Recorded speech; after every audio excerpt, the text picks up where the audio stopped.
Hi everyone, Effie here. Today I'm making this beautiful Thanksgiving card using our Thankful Cornucopia set and our fresh cut sunflowers, which is a layered sunflower set. I started off by rose gold heat embossing this large image from the Thankful Cornucopia set onto a watercolor panel. This is just regular watercolor paper. I'm using Canson XL 140 pound paper. I just rose gold heat embossed the image and I melted all the powder using my heat tool. For my watercolors today, I am using my Holbein watercolor paints. They originally came in tubes, so what I did was I bought empty half pans and a tin watercolor palette from Amazon, and I just squeezed each tube of watercolor paint into a half pan, and then I put the half pans in the palette. So this made it very easy for me to actually use these watercolors because I found that when I kept the paints in the tubes, I didn't use them as much. I wasn't reaching for them anytime I wanted to paint because it was kind of a chore. I had to squeeze a little bit of the paint into some sort of palette, and it just wasn't an organized system for me. So I decided to buy the empty half pans and the tins, and I basically made my own readily accessible palette. And I also swatched them out recently. I didn't do that right away.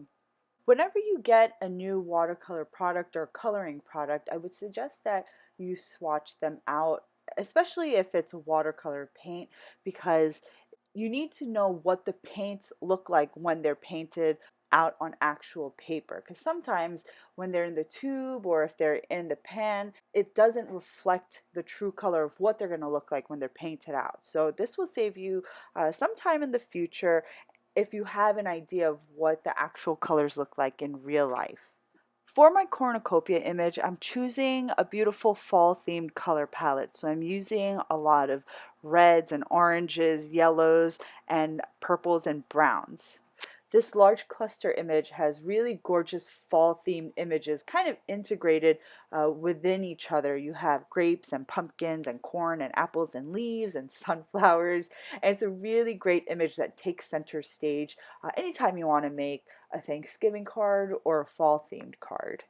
And while the cluster image is actually pretty large as a whole, the individual images within each other aren't really that big, so they're very easy to color. Once I finish painting, I set my panel aside to dry, and then I'm going to take my 6x8 fresh cut layered sunflower set, and I'm just going to start stamping all the layers to create some beautiful sunflowers for my Thanksgiving card today.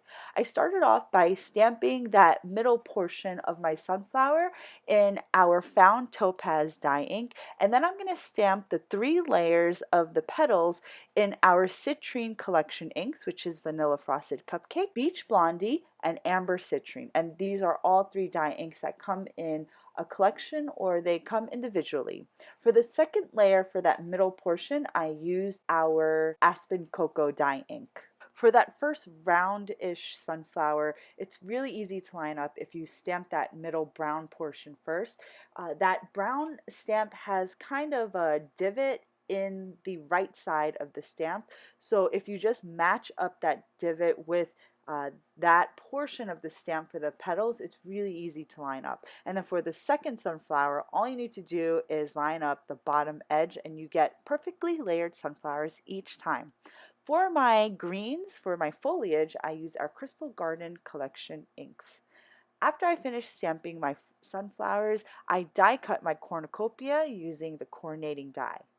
Next, I took an A2 size cardstock panel and I just started blending some lemon yellow dye ink. I started off in the middle of my panel and I blended that sunny yellow dye ink out to the edges.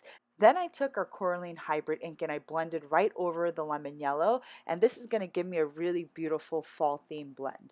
Then I took some gold acrylic paint and I mixed it with a little bit of water, and then I started splattering right onto my card panel. Now the card panel is just regular cardstock, so it's not really meant to take on water, but a few splatters will be okay. If you don't have gold acrylic paint, you can use the Fine Tech palette or Perfect Pearls or even the Gansai Tombi Starry Night watercolor palettes. Any of those metallic-y paints that you have would work for this technique, this a metallic splatter technique. Before you start assembling your card, you want to make sure that the blended panel is dried because the splatters were mixed with water. So just take a heat tool and just dry it really quickly.